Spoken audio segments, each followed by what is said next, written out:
Good morning সবাইকে। আজকে ছিল রাখি, আর রাখির সারাদিনটা আমি কিভাবে কাটালাম সেটাই তোমাদের সঙ্গে আজকে শেয়ার করব। ভিডিওটা কিন্তু অবশ্যই শেষ পর্যন্ত দেখো, শেষে কিন্তু অনেক মজার একটা ঘটনা আছে। তো বাড়ির টুকটাক কাজগুলো সেরে এখানে বসে পড়েছি আমি আটা মাখতে। বানানো হবে আজকে পুরি, আর করবো একটু ডাল, আর করবো একটু পায়েস। তো যাই হোক, বাড়ির সকালের কাজগুলো সব হয়ে গেছে, আর সকালে রান্নাবান্না সব মা সেরে নিয়েছে। আর আজকে যেহেতু রাখি, ভাবলাম রাখির কাজগুলো টুকটাক যা করতে হবে সেগুলো আমরা দুবোনেই মিলে করে ফেলি। বোন ওদিকে বাকি কাজগুলো করতেছিল, আর আমি এদিকে আটাটা মাখতেছিলাম। তো আটা মাখা হয়ে গেলে তারপর আমি এদিকে কিন্তু পায়েসটা বসিয়ে দিয়েছিলাম। পায়েসটা প্রায় আমার হওয়ার মধ্যেই ছিল, তো একটু নাড়াচাড়া করতেছিলাম যাতে নিচে লেগে না যায়। আর দেখো, পায়েসের মধ্যে যে সবুজ কালারের পাতাগুলো আছে না, অনেকেই বলবে তুমি পায়েসে এগুলো কি দিয়েছো, অনেকেই আবার জানো যে এগুলো কি। আচ্ছা, কে কে জানো একটু কমেন্ট করে জানাও তো, যে পায়েসের মধ্যে এই সবুজ কালারের পাতাগুলো কি পাতা ছিল। তারপর আমি করে নিয়েছিলাম একটু ডাল, আর ডালের পরে করে নিচ্ছিলাম এই যে পুরি।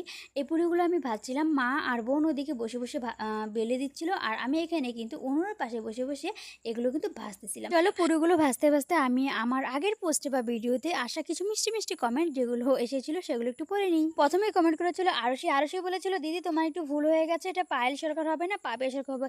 ও সরি, একটু ভুল হয়ে গেছিলো, মিস্টেক হয়ে গেছিলো। যাই হোক, তোমাকে থ্যাংক ইউ। আর তারপরে দিব্যেন্দু বলেছিল, এটা ব্যারেজের ওপরে হয় নাকি বাজারে? বাজারেও হয় না, ব্যারেজের ওপরেও হয় না, এটা বাজারের পাশে যে মাঠটা আছে সেই মাঠে হয়।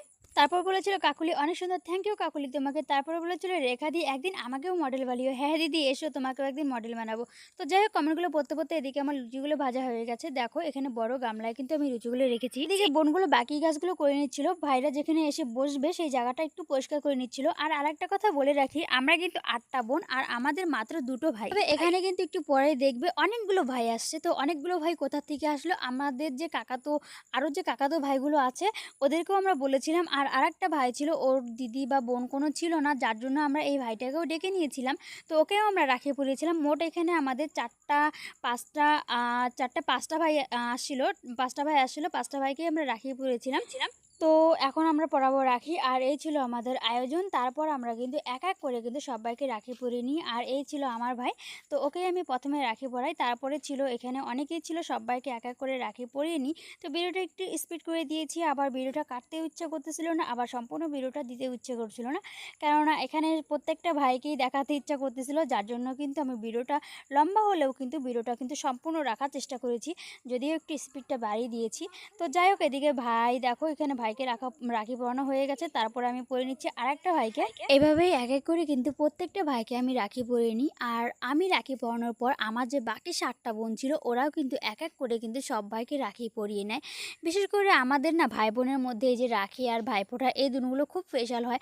আমার তো খুবই ভালো লাগে। আর আমরা প্রত্যেকটা ভাই বোন এই দিনে সবাই কিন্তু একসঙ্গে হই, আর সবাই একসঙ্গে অনেক মজা করে কিন্তু সবাইকে রাখি পরায়। এমনকি ভাইফোঁটার সময় ভাইফোঁটাও দিই। তো তোমরা কে কে রাখি পরাইলা? আর এমনকি কেউ আছো যাদের ভাই বা দাদা থাকতেও এবছর রাখি পরাতে পারোনি? তাহলে একটু কমেন্ট করে জানাও। আর এমনকি কেউ আছো যাদের বোন বা দিদি নেই, যার জন্য তোমরা রাখি পরতে পারোনি? যদি থাকো তাহলে একটু কমেন্ট করে জানাও। তো যাই হোক, এখানে দেখো, বলেছিলাম না একটা মজার একটা ঘটনা আছে। সেই মজার ঘটনাটা হচ্ছে এই যে সবাই এখন প্রণাম নিচ্ছিল আর প্রণাম দিচ্ছিল। যেহেতু আমি সবার থেকে বড়, তো এইভাবে আমি আগিয়ে নিচ্ছিলাম যে আমাকে প্রণাম কর। আর আমার ভাই দেখো আমাকে প্রণাম করতেছিল, আমার কিন্তু পাও টাচই করেনি। ওকে বারবার বলছিলাম আমার পা টাচ কর, আমার পা টাচ কর, ও কিন্তু এখনও পা টাচ করেনি।